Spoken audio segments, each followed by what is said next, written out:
گرفتی نێوان حکوومەتی ماوەبەسەرچووی هەرێم و حکوومەتی فیدراڵ لەسەر دوو تەوەری گرنگ و سەرەکی دارایی خۆی دەبینێتەوە کەوانیش گرفتی موچە و بودجەن. چارەسەری گرفتی موچەی هەرێم بە ڕادەستکردنی داهاتی نانەوتی هەرێم بە بەغدا، ئاوتاکردنی موچەی خانەنشینان بە ڕەزامەندی بەغدا، بەگرێبەستکردنی مامۆسانی وانەبێژ بە گەڕانەوە بۆ بەغدا، تەوتین و پاکردنەوەی لیستی موچەخۆران دەبێت.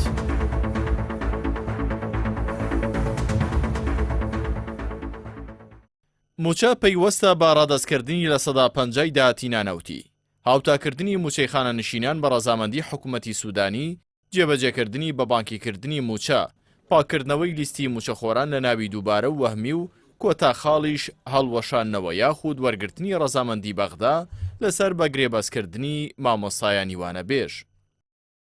پێدەچێت ئەم پرسیارە دروست ببێت: بۆچی حکوومەتی عێراق گرفتی لەگەڵ هاوتاکردنەوەی موچەی خانەنشینان و بەگرێبەستکردنی موچەی مامۆستایانی وانەبێژ هەیە؟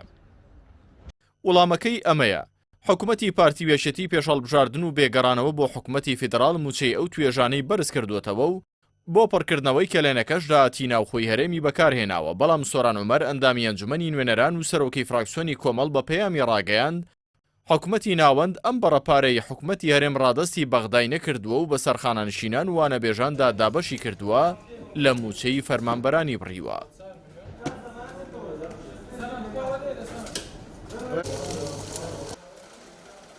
ئەوەی لە ماوەی ڕابردوودا باسکرا گرفتی موچە بوو لە نێوان هەرێم و ناوەند. ئەوەی دەمێنێتەوە گرفتی بودجێ لە نێوان ئەو دوو حکوومەتە کە نەناردنی بودجە پەیوەندی بە بودجەی وەگەڕخستن و بەرەمهێنانەوە هەیە. چارەسەری گرفتی بودجەی هەرێم خۆی دەبینێتەوە لە: 1.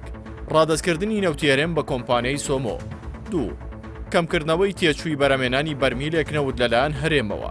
3. گرێبەسەکانی نەوتی هەرێم لە هاوبەشەوە بۆ خزمەتگوزاری بگۆڕدرێن. 4. ڕادەستکردنی داهاتی فرۆشتنی نەوت و جۆرەکانی لە ناوخۆی هەرێم بە عێراق.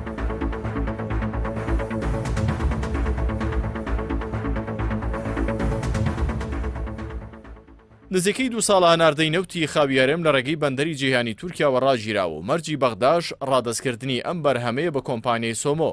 حکوومەتی عێراق بەهۆی ئەوەی گرێبەستی نەوتی لەگەڵ کۆمپانیەکان لەسەر بنەمای خزمەتگوزاری و هەرێم لەسەر بنەمای هاوبەشیە، جیاوازی نرخی هەر بەرمیلێکیان لە تێچووی بەرەمێنان $10. بڕیار بوو بە ماوەی 2 مانگ کۆمپانیایکی بیانی نەوتی هەرێم بەرهەم بهێنێت و دواتر ئەو کۆمپانیایە نرخی تێچوونی بەرەمێنانی 1 بەرمیل لە هەرێم دیاری بکات. بەڵام ئەنجومەنی نوێنەرانی عێراق ئەو هەنگاوەشی ڕەت کردەوە و لە ئێستادا ئاسۆیەکی ڕوون بۆ چارەسەرکردنی گرفتی بودجە بەدی ناکرێت. سەرۆکوەزیرانی عێراق بە نووسراوێک داوای کردووە داهاتی فرۆشتنی نەوت و مشتەقاتەکانی لە ناوخۆی هەرێم ڕادەستی بەغدا بکرێت. ئەمەش هێندەی دیکە دەسەڵاتدارانی هەرێمی تووشی شڵاژان کردووە.